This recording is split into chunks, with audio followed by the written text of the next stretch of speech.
नमस्कार विद्यार्थियों, जय श्री राम। मैं आपका अपना राणा सर स्वागत करता हूं आपके अपनी एसएससी एकेडमी संकल्प से सिलेक्शन।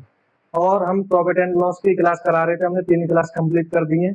आज हम चौथी क्लास कराएंगे। चौथी क्लास में हम चल रहे थे 18 क्वेश्चन पर। पिछली हमने 3 क्लास में 17 क्वेश्चन करा दिए आपको। इस पर ज्यादा नहीं रख रहे हैं। अगर कोई बिगिनर है तो वो भी आराम से समझ जाएगा। ठीक है मेरे साथियों। और आज हम कराएंगे 18वां क्वेश्चन। और ये जो पीडीएफ में सोल्व करा रहा हूँ, ये आपके अपने एसएससी एकेडमी टेलीग्राम चैनल पर मिल जाएगी। अगर अभी तक ज्वाइन नहीं किया है तो ज्वाइन कर लेना। कंप्लीट होने के बाद वहाँ शेयर कर दी जाएगी। ठीक है मेरे साथियों। और 18वां क्वेश्चन क्या कह रहा है?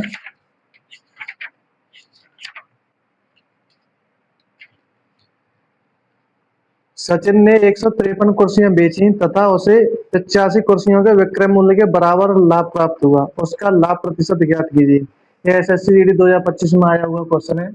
और इस टाइप का क्वेश्चन आपको अक्सर एग्जाम में देखने को मिलेगा। ये इम्पोर्टेंट है। ठीक है, और ज्यादा कठिन भी नहीं है।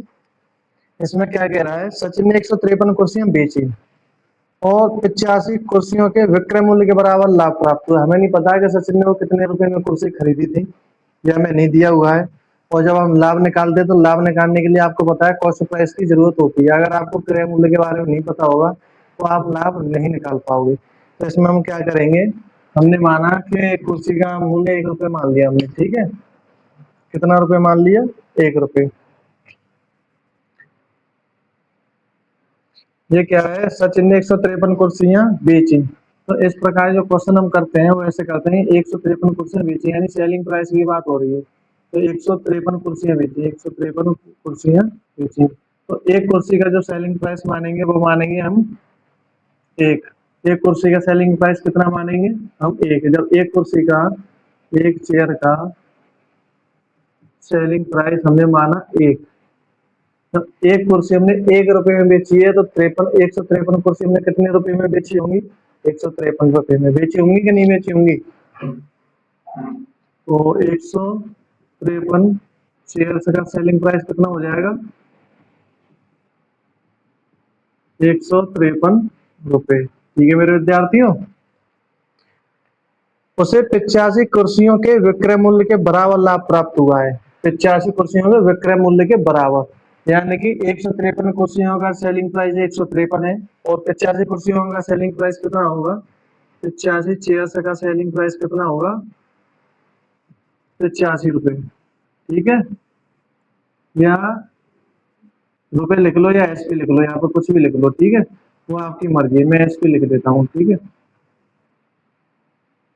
अब इस प्रकार का क्वेश्चन आपको देखने को मिले तो 1 रुपया ही काउंट करना है। जैसे ये क्वेश्चन है, ये लैंग्वेज है ऐसे। ठीक है, अब आप एक बात बताओ कि एक व्यक्ति ने 153 कुर्सियां बेची 153 रुपए में और 85 कुर्सियों में विक्रय मूल्य के बराबर लाभ हुआ, यानी 85 रुपए के बराबर। 153 कुर्सी उसके पास में थी। ध्यान से सुनना है इस पॉइंट को मेरे को। 153 कुर्सी थी उसके पास में, 153 रुपए की बेचती और 85 रुपए का लाभ हुआ है। तो 85 रुपए का लाभ हुआ है तो इसका मतलब क्या हुआ? इसका मतलब ये हुआ कि जो उसका कॉस्ट प्राइस था, जो सीपी था, वो 153 माइनस 85 हो जाएगा। हो जाएगा कि नहीं हो जाएगा? हो जाएगा कि नहीं हो जाएगा? आप कहोगे हो जाएगा कैसे? किसी व्यक्ति के पास में 100 रुपए थे, मान लो किसी व्यक्ति ने 100 रुपए में कोई चीज बेची और 50 30 मान लो यार, किसी व्यक्ति ने कोई चीज 100 रुपए में बेची और 30 रुपए के बराबर लाभ प्राप्त हुआ। 30 रुपए बेचने के बराबर। तो 100 रुपए की कोई चीज बेची और 30 रुपए के बेचने के बराबर लाभ हुआ, तो 70 रुपए की खरीदी होगी उसने, तभी तो उसने 30 रुपए का फायदा किया, तभी तो 100 रुपए की बेच पाया। सही है कि नहीं? ऐसे ही 153 कुर्सियां 153 रुपए में बेची और 85 कुर्सियों के विक्रय मूल्य के बराबर लाभ कमाया।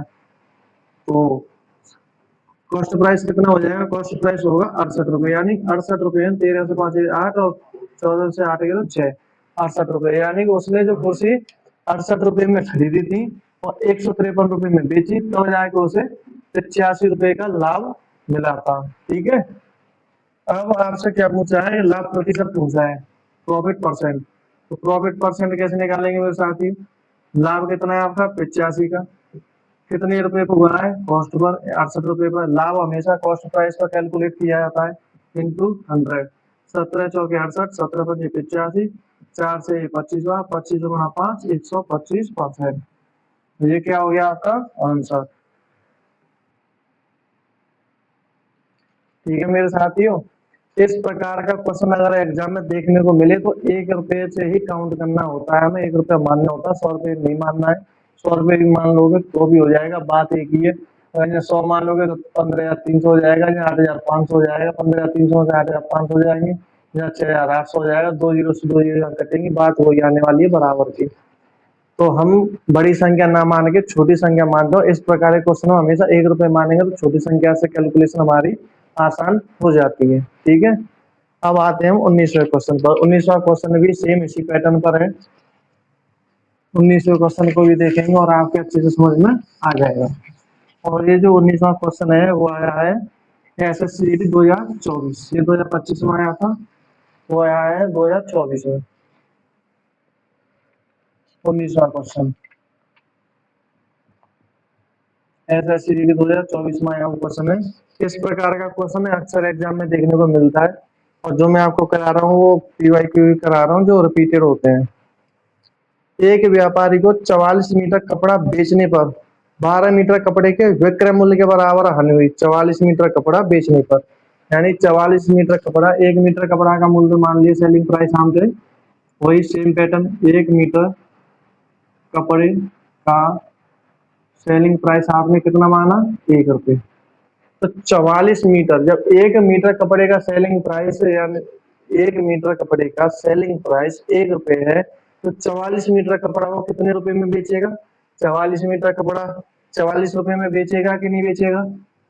44 मीटर कपड़े का सेलिंग प्राइस कितना हो जाएगा, 44। ठीक है, 44 SP के बराबर है, या 44 रुपए लिख लो। ठीक है, 12 मीटर कपड़े के विक्रय मूल्य के बराबर हानि होती है। 12 मीटर कपड़े के, 12 मीटर कपड़े के विक्रय मूल्य के बराबर हानि होती है, तो 12 मीटर कपड़े का सेलिंग प्राइस कितना होगा। 12 मीटर कपड़े का सेलिंग प्राइस होगा 12 SP या 12 रुपए, कैसे भी कर लो आप। ठीक है, 1 मीटर कपड़े का सेलिंग प्राइस 1 SP मान लिया, 1 रुपए मान लो। वो तो कटी जाती है, बट्टे में आती है, तो इससे कोई मतलब रहता नहीं है, हमें मतलब रहता है यूनिट से। यूनिट आपने क्या माना, 1, ये 44, ये 12। अब हानि प्रतिशत ज्ञात कीजिए। अब लाभ या हानि कोई भी चीज निकालनी हो तो कॉस्ट प्राइस की हमें जरूरत पड़ती है। अब आप एक बात बताइए मुझे कि एक व्यक्ति ने 44 रुपए में कोई चीज बेची और 12 रुपए के बेचने के बराबर हानि हुई, तो खरीदे कितने में होगी। भाई किसी व्यक्ति के पास 44 रुपए थे और 12 रुपए का उसे लॉस हो गया, तो कितने रुपए थे शुरुआत में उसके पास में, तो जोड़ेंगे कि नहीं जोड़ेंगे। अगर लाभ की बात आए तो माइनस करते हैं, अगर हानि की बात आए तो यहाँ क्या होगा, यहाँ प्लस हो जाएगा। तो उसका जो कॉस्ट प्राइस है, कपड़े का कॉस्ट प्राइस वो कितना आएगा। कपड़े का कॉस्ट प्राइस 44 प्लस 12 कितने हो गए, 56। ठीक है मेरे साथियों, कितने हो गए, 56। अब आपसे पूछा हानि प्रतिशत यानी लॉस परसेंट। लॉस परसेंट कैसे निकालेंगे। लॉस कितने का हुआ है, लॉस कितने का हुआ है, 12 रुपए का हुआ है कि नहीं हुआ है। 12 SP या 12 रुपए मट्टे किस पर हुआ है लॉस, कॉस्ट प्राइस पर। हमेशा कॉस्ट का प्राइस को ही कैलकुलेट किया है, 12/56 इंटू 100। जैसे मैं ये कह रहा था कि हमें यूनिट से मतलब होता है, जैसे यहाँ SP माना तो यहाँ SP रखते और यहाँ SP रखते, ये भी 56 SP होती, तो SP से SP कट जाती। रुपए यहाँ रखते तो रुपए यहाँ, रुपए यहाँ, रुपए से रुपए कट जाती। तो इसका मतलब ये है कि आप कुछ भी मानो, यूनिट से हमें मतलब होता है 1, 44, 12, 56, इससे हमें मतलब रहता है। ठीक है मेरे विद्यार्थियों, अब 4 से इसको काट दो। 4 से गया 14 बार, 4 से ये गया 25 बार, 2 से गया 7 बार, 2 से गया 6 बार। 25 सिक्का कितने होते हैं, 150 बट्टे 7, 7 दूनी 14, 1 7 1 7, 3 7 चौके 28, 7 दूनी 14, यानी 21.42%। क्या मतलब हुआ इसका, इसका मतलब ये हुआ, ये आपका आंसर हो गया। 1 मीटर कपड़ा अगर उसने एक 44 मीटर कपड़ा बेचने पर उसे 12 रुपए बेचने, 12 मीटर कपड़ा बेचने के बराबर हानि होती है, तो उसे जो हानि हुई है वो हानि हुई है ये 21.42%, 21.42% की उसे हानि हुई है। आई होप आपको अब ये पैटर्न अच्छे से समझ में आ गया होगा। अब हम आगे बढ़ते हैं 20वें क्वेश्चन पर। 20वां जो क्वेश्चन आ रहा है ये इम्पोर्टेंट क्वेश्चन है, अपन यहाँ में वजूद रखता है और हल्के में से नहीं लेना है। 20वां क्वेश्चन, ये 20वां क्वेश्चन आपका आया हुआ है CHSL 2022 में। किसमें आया हुआ है? CHSL 2022। एक सुलेखा है जिसने 36 किलोग्राम चीनी 1040 रुपए में खरीदी। भाई ये क्वेश्चन इम्पोर्टेंट है। वैसे तो सारे क्वेश्चन इम्पोर्टेंट है, लेकिन जो क्वेश्चन ज्यादा इम्पोर्टेंट है, जो आपको याद रखने हैं, वो मैं आपको मेंशन करा देता हूँ, बता देता हूँ। सुलेखा ने 36 किलोग्राम चीनी 1040 रुपए में खरीदी। उसने चीनी को 10 किलोग्राम चीनी के विक्रय मूल्य के बराबर लाभ पर बेचा। उसी पैटर्न पर है, थोड़ा डेटा चेंज किया, थोड़ी लैंग्वेज चेंज की है, जो अभी 2 सवाल कराए हैं उसी पैटर्न पर है ये भी। 5 किलोग्राम चीनी का विक्रय मूल्य आपसे पूछा है, आप बताइए। सुलेखा ने 36 किलोग्राम चीनी 1040 रुपए में खरीदी। कितनी? 36 किलोग्राम चीनी, 36 किलोग्राम चीनी कितने रुपए में खरीदी है? 1040 रुपए में खरीदी है। उसने चीनी को 10 किलोग्राम चीनी के विक्रय मूल्य के बराबर लाभ पर बेचा। उसने 10 किलोग्राम चीनी, उसने जो चीनी को बेचा है 10 किलोग्राम चीनी के विक्रय मूल्य के बराबर लाभ पर बेचा है। यानी जिस विक्रय मूल्य पर उसने चीनी बेची है उसमें से, यानी 36 किलोग्राम चीनी उसने बेची होगी, तो 10 किलोग्राम के बराबर उसे प्रॉफिट हुआ है। तो 10 किलोग्राम के बराबर उसे प्रॉफिट हुआ है। अगर आप 10 किलोग्राम को निकाल दोगे तो चीनी कितनी बची? 26 किलोग्राम तो बची। 10 किलोग्राम का तो उसका प्रॉफिट हो गया। तो प्रॉफिट को तो आप साइड में हटाओ, हटाओगे कि नहीं हटाओगे? प्रॉफिट को कर दिया आपने साइड में। अब उसके पास में कितनी बची? 26 किलोग्राम चीनी। उसने ये 26 किलोग्राम चीनी बेची है, और 26 किलोग्राम चीनी का कितना आ गया? 1040 रुपए के हिसाब से कितने में बेची होगी? क्यों? अब आप ये कहोगे कि ये तो कॉस्ट प्राइस है, ये तो खरीदी हुई है, ये सेलिंग प्राइस कैसे हो गया? ये सेलिंग प्राइस मेरे भाइयों ऐसे हो गया कि 36 किलोग्राम चीनी उसने 1040 रुपए में खरीदी थी, लेकिन उसने जब बेची है तो 10 किलोग्राम चीनी का उसने प्रॉफिट कर लिया है। 10 किलोग्राम चीनी के बेचने के बराबर प्रॉफिट अगर जब वो कर चुका है तो 26 किलोग्राम बची, और ये 26 किलोग्राम की वैल्यू 1040 के बराबर होगी कि नहीं होगी? 10 किलोग्राम ने निकाल दिया, इसका प्रॉफिट निकाल दिया, तो सेलिंग प्राइस की तो बात चल रही है, बेचने की तो बात ही चल रही है कि नहीं चल रही? जब बेचने की बातें चल रही है, 10 किलोग्राम का प्रॉफिट वो ले चुका है, तो 26 की वैल्यू 1040 के बराबर होगी कि नहीं होगी? होगी। और 26, 1 किलोग्राम चीनी की कीमत कितनी होगी? कितने में बेची है उसने? 2600 के 104 यानी 40। अब आपसे पूछा क्या है? 5 किलोग्राम का, 5 किलोग्राम प्राइस पूछा है, तो 40 गुना 5 करेंगे तो कितना आएगा? 200, यानी 200 रुपये आंसर हो जाएगा आपका। ठीक है मेरे विद्यार्थियों, ये क्वेश्चन इंपोर्टेंट है और आई होप आपको ये अच्छे से समझ में आ गया होगा। आया कि नहीं आया? आ गया। अब आते हैं 21वें क्वेश्चन पर। 21वां क्वेश्चन क्या कह रहा है? पूछना इससे, इसकी आत्मा क्या कह रही है? 21वां क्वेश्चन,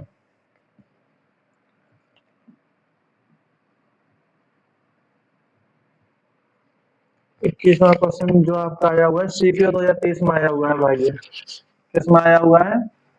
CPO एग्जाम 2023 में आया हुआ है, SSC CPO। ठीक है मेरे साथियों, एक व्यक्ति ने 2650 रुपए प्रति वस्तु की दर से 2 वस्तुएं खरीदी। उसने एक वस्तु को 10% के लाभ पर और दूसरी वस्तु को 5% के लाभ पर बेचा। कुल लाभ प्रतिशत ज्ञात कीजिए। जब, अब ये एक नया कंसेप्ट है जहां कॉस्ट प्राइस सेम हो, when cost price is same, when cost price is same, जहां जब CP समान हो। ध्यान से सुनना, अगर आपने हमसे परसेंटेज की क्लास कंप्लीट की है, जो मैंने परसेंटेज कराई थी उसमें मैंने आपको डेविएशन मेथड समझाया था, डेविएशन कंसेप्ट क्या होता है, और इतने अच्छे से समझाया था, इतने बेहतरीन तरीके से मैंने समझाया था कि आपने अगर एक बार वो समझ लिया, आपने वो क्लासेस एक बार देख ली तो अच्छे से समझ में आ जाएगा और जीवन में कभी भूलने वाले वो नहीं, इस बात की हमारी गारंटी है। क्योंकि एक बार नहीं समझाया, जितने क्वेश्चन कराए उतनी बार मैंने समझाया ताकि आपको अच्छे से याद हो सके, आप कभी भूले नहीं।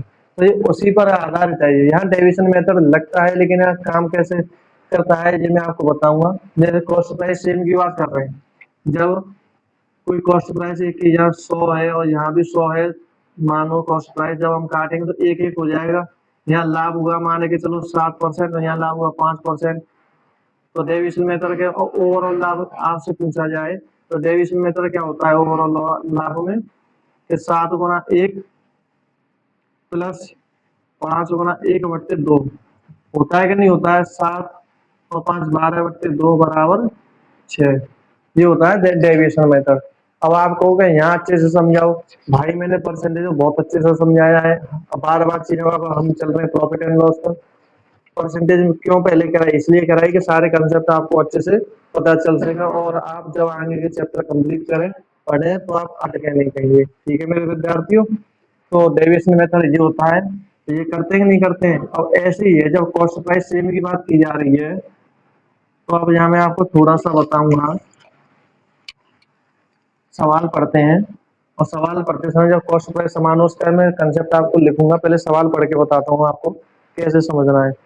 एक व्यक्ति ने 2650 रुपए प्रति वस्तु की दर से 2 वस्तुएं खरीदी, यानी कि जो वस्तु का कॉस्ट प्राइस है वो समान है 2650 रुपए प्रति वस्तु, यानी एक वस्तु की कीमत जो है 2650 है, 2 वस्तु खरीदी है उसने 2650 के हिसाब से, तो कॉस्ट प्राइस समान हो गया। उसने एक वस्तु को 10% लाभ पर तथा दूसरी वस्तु को 5% लाभ पर बेचा। एक को उसने एक वस्तु को उसने कितने लाभ पर बेचा है, 10% के लाभ पर, और दूसरी वस्तु को कितने लाभ पर बेचा उसने, 5% के लाभ पर। ठीक है मेरे विद्यार्थियों, ये लाभ हो गया, प्लस लगा दे रहा हूँ आगे कोई एरो, इसका मतलब समझ जाना प्रॉफिट का साइन है। ठीक है, एक वस्तु को उसे 10% का लाभ हुआ है, दूसरी वस्तु को उसे 5% का लाभ हुआ है, तो कुल लाभ प्रतिशत ज्ञात कीजिए। जो जो अब ये कंसेप्ट बनेगा वो बनेगा कैसे, वो मैं आपको सिखाऊंगा। कॉस्ट प्राइस कितनी है, समान है 2650 रुपए एक की कॉस्ट, यहाँ मान लिया हमने ए वस्तु, यहाँ मान लिया हमने बी वस्तु। 2650 रुपए में ए खरीदी और 2650 रुपए में ही बी वस्तु खरीदी है। अब एक पर उसे 10% का लाभ होता है और बी पर उसे कितने परसेंट का लाभ होता है, 5% का लाभ। तो ओवरऑल लाभ आपसे पूछा है, ओवरऑल लाभ क्या हुआ है, जहां प्लस आ जाए वहां लगता है डेविएशन मेथड। अब आपको ये दिख रहा है कि ये 2650 कट रहे हैं आपस में, तो ये कितना हो गया एक, तो ये कितना हो गया एक। ठीक है, अब एक का डेविएशन मेथड में क्या करते हैं कि इसका मल्टीप्लाई करेंगे और इसका मल्टीप्लाई करेंगे। 1 गुना 10 करेंगे तो 10, 5 गुना 1 करेंगे तो 5, और एक कटेगा तो सब में बटेगा। अब एक रेशियो एक ही तो आया हमारे पास, तो टोटल कितना हुआ, 1 और 1 2, तो 10 और 5 15 है, यानी 15/2 बराबर कितना हुआ 7.5%। तो ये आंसर क्या हो गया आपका 7.5%। अब यहाँ कंसेप्ट क्या बना, ये तो हो गया आंसर, आपको आई होप अच्छे से समझ में आ गया होगा। कंसेप्ट आपका ये बना कि जब कॉस्ट प्राइस समान हो तो आपस में रेशियो बनाएंगे, और रेशियो बनाएंगे तो योग आएगा, जितने की बात होंगी उतने के नीचे आ रहा है कि नहीं आ रहा है। तो एक चीज आपको तो देखी, यहाँ कंसेप्ट बना कि जब कॉस्ट प्राइस आपका समान हो, जब कॉस्ट प्राइस समान हो तो जो कंसेप्ट बनता है मेरे विद्यार्थियों, जो कंसेप्ट बनता है वो बनता है एवरेज का, यानी कि P%, यहाँ लिख लेता हूँ, जैसे कैसे लिखेंगे इसको, लाभ या हानि, कुछ भी हो रहा हो यहाँ पे। ठीक है, जब कॉस्ट प्राइस समान हो, लाभ या हानि कुछ भी हो, मतलब ये प्लस या लाभ हानि कुछ भी हो। कभी कभी ऐसा होता है सवाल में, एग्जाम में, क्वेश्चन में एक जगह लाभ हो रहा होता है, दूसरी जगह हानि हो रही होती है, तो ये भी तो होता है ना, बट्टे 2, यानी कि जो कंसेप्ट आपका बना वो बना एवरेज, औसत। ओवरऑल अगर बात की जाए, जब कॉस्ट प्राइस समान हो और आपसे ओवरऑल लाभ पूछा जाए तो ओवरऑल लाभ क्या होगा, इसको मैं हटा देता हूँ यहाँ से,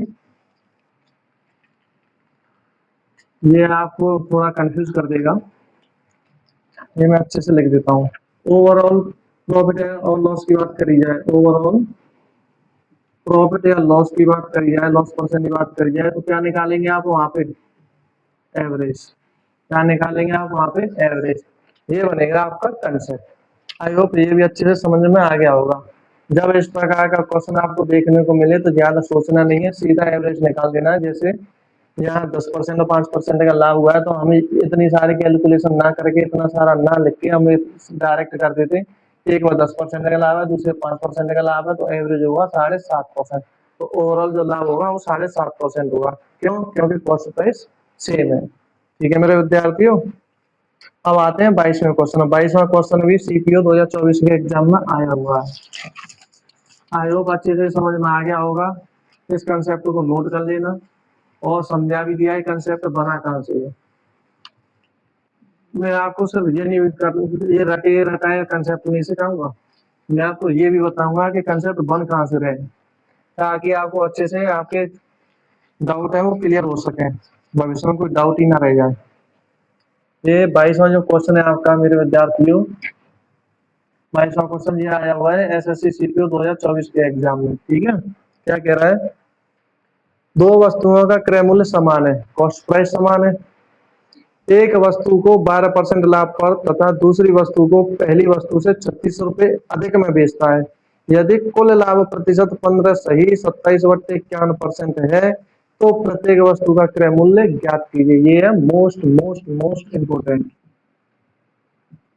जब एक आध क्वेश्चन इजी डालना होता है तो 21वां क्वेश्चन मैंने कराया है वैसे डालते हैं, जब एग्जाम को मॉडरेट या हार्ड बनाना होता है तब ऐसे क्वेश्चन वो डालते हैं, मॉडरेट बनाने के लिए ये क्वेश्चन आता है। ठीक है मेरे विद्यार्थियों, दो वस्तुओं का कॉस्ट प्राइस समान है, दो वस्तुओं का कॉस्ट प्राइस समान है, एक वस्तु को 12% लाभ होता है, दूसरी वस्तु को 36 रुपए अधिक में बेचा जाता है। यदि कुल लाभ प्रतिशत 15 से 27/51% है तो प्रत्येक वस्तु का क्रय मूल्य बताइए। कुछ आया? मैंने ये दो बार क्वेश्चन पढ़ाया तो क्यों पढ़ाया, ताकि आपके अच्छे से पॉइंट समझ में आए कि मैं बोलना क्या चाह रहा हूँ। अगर आप मुझसे बोलने से पहले ये पॉइंट कैच कर ले रहे हो तो इसका मतलब ये है कि आपकी तैयारी सॉलिड है, स्ट्रांग है और एग्जाम में आप रुकने वाले नहीं हो। ठीक है, अगर मैं यहाँ डेविएशन मेथड नहीं समझाता थोड़ा और परसेंटेज में बहुत अच्छे से नहीं समझाता तो आप यहाँ फंस जाते, क्योंकि आपने डेविएशन मेथड अच्छे से समझ लिया है, यहाँ आपने रिवाइज भी कर लिया है, तो आप यहाँ फंसने वाले नहीं हो इस क्वेश्चन में। एक वस्तु का डेविएशन मेथड से करते हैं, एक वस्तु का 12% का लाभ, एक वस्तु का 12% का लाभ होता है, यहाँ हो गया 12% का लाभ। दूसरी वस्तु का यहाँ पता नहीं हमें कितना लाभ हो रहा है, और एक वस्तु दूसरी वस्तु को पहली वस्तु से 36 रुपए अधिक में बेचा जाता है। दूसरी वस्तु को पहली वस्तु से यानी कि इससे 36 रुपए अधिक में बेचा जाता है, इससे 36 रुपए अधिक में बेचा जाता है। कितने रुपए अधिक में बेचा जाता है? 36 रुपए अधिक में। ठीक है मेरे विद्यार्थियों, यदि कुल लाभ 15 सही 27/51% हो, 15 सही 27/51%, यानी जो ओवरऑल लाभ है, जो ओवरऑल जो लाभ है वो है 15 सही 27/51। 3 से कितनी बार गया? 3 से 9 बार गया और 3 से 17 बार गया, तो इसे हम लिख सकते हैं 9/17 डायरेक्ट। जो ओवरऑल लाभ दिया है वो आपको दिया है 15 से 9/17%। एक लाभ दिया आपको 12%, ये आपको पता नहीं हो, ये है 36 रुपए अधिक में बेचता है। तो मैंने एक चीज आपको बताई थी परसेंटेज में, अगर याद नहीं है तो मैं यहाँ आपको बता दे रहा हूँ। जैसे एक बार 10% का लाभ हुआ, मैं यहाँ ले देता हूँ पूरा ताकि देखें आपको। एक बेसिक एग्जांपल ले रहा हूँ, एक बार 10% का लाभ हुआ, एक बार 15% का लाभ हुआ, ओवरऑल कितना लाभ हुआ? 20% ले लेता हूँ ताकि अच्छे समझ में आए। ओवरऑल कितना लाभ हुआ? तो 10 और 15, 10 और 20 का एवरेज कितना आएगा? 15 आएगा कि नहीं आएगा?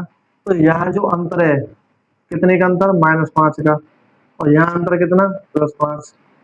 एक -5 एक +5। अगर मैं एक एग्जांपल ले लूं, एक बार 20% का लाभ, एक बार 30% का लाभ, एक वस्तु 20% लाभ, एक बार 30% का लाभ, तो ओवरऑल कितना लाभ हुआ? ओवरऑल कितना लाभ हुआ? ओवरऑल हुआ एवरेज 25, 5 यहाँ 5 यहाँ, अंतर समान है कि नहीं? अब जैसे एक एग्जांपल और सेट कर लो, कोई भी एग्जांपल ले लो। जैसे एक बार 7% का लाभ हुआ है, एक बार 5% का लाभ हुआ है, एक बार 7% और एक बार 5% का लाभ हुआ है, तो ओवरऑल लाभ कितना हुआ? तो 7 और 5 12/2 यानी 6%। कितना हुआ? इसका एवरेज आएगा 6%। तो 6 एक है कि नहीं? यहाँ मैं 5 लिख लेता हूँ, यहाँ लिख लेता हूँ 7, ताकि कोई डाउट रहे ना। तो यहाँ -1 का अंतर है कि नहीं, और यहाँ +1 का अंतर है कि नहीं? आपके क्या समझ में आया? आपको ये समझ में आया कि जब हम डेविएशन मेथड लगाते हैं या कॉस्ट प्राइस सीमित रहा होगा तभी तो हम ये एवरेज लगा रहे हैं। सही है कि नहीं? अभी मैंने बताया था कॉस्ट प्राइस सही में तो एक एक हो जाता, तभी तो हम एवरेज लगाते हैं, तभी तो हम 2 का भाग देते हैं। अब आप मुझे एक बात बताइए, डेविएशन मेथड में जब हम ओवरऑल लाभ निकाल रहे हैं तो यहाँ जो अंतर है उसी के बराबर अंतर यहाँ है। डेविएशन मेथड में यहाँ जो हम निकाल रहे हैं, यहाँ जो अंतर है वही अंतर आपका यहाँ है, यहाँ जो अंतर आया वही अंतर आपका यहाँ आया। तो मेरे विद्यार्थियों, मेरे भविष्य के अधिकारियों, आपको क्या समझ में आया?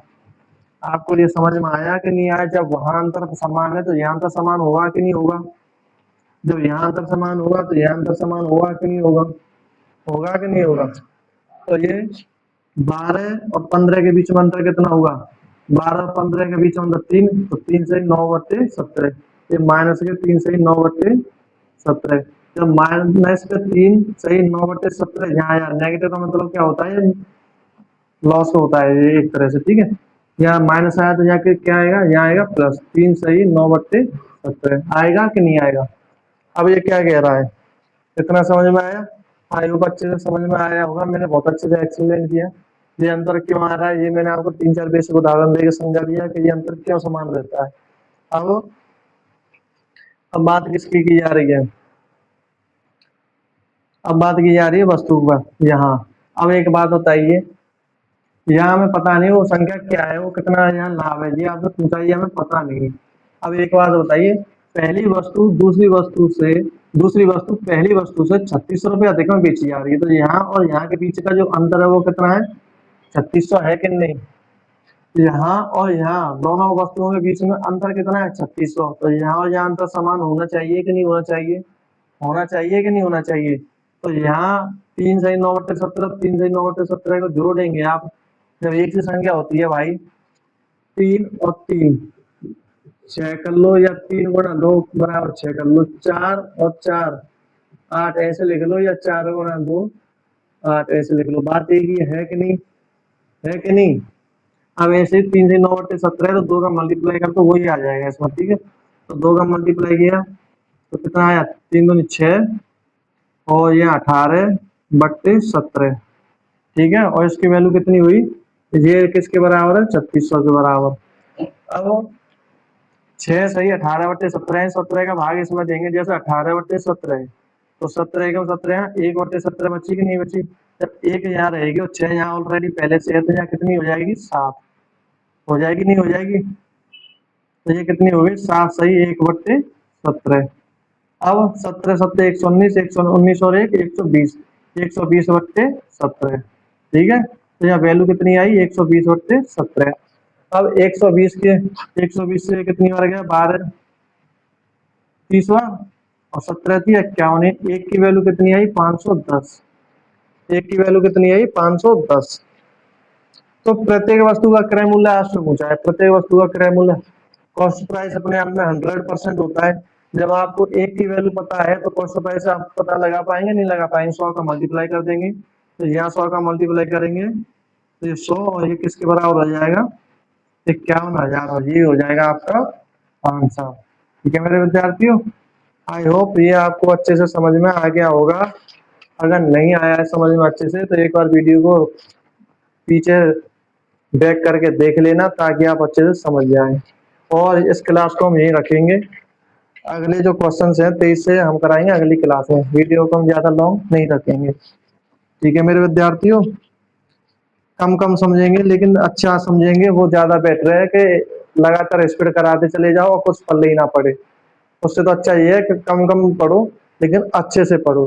तो कहते हैं ना कि 10 अलग अलग किताबें पढ़ने से तो अच्छा है कि एक किताब को 10 बार पढ़ लिया जाए। ऐसे ही स्पीड में 100 200 400 सवाल करने से तो अच्छा है कि बेसिक और कंसेप्ट और एडवांस लेवल के क्वेश्चंस 50 60 70 30 20 जो भी है अच्छे लेवल से कर लिए जाए, अच्छे से प्रैक्टिस कर लीजिए, वो ज्यादा बेटर है एक आधा 1000 सवाल करने से। तो ठीक है, तो आपको ऐसे ही चलना है, धीरे धीरे कछुआ वाली चाल चलनी है। आप यहाँ अंत तक बने रहे, बहुत बहुत धन्यवाद। जय श्री राम, जय हिंद, जय भारत।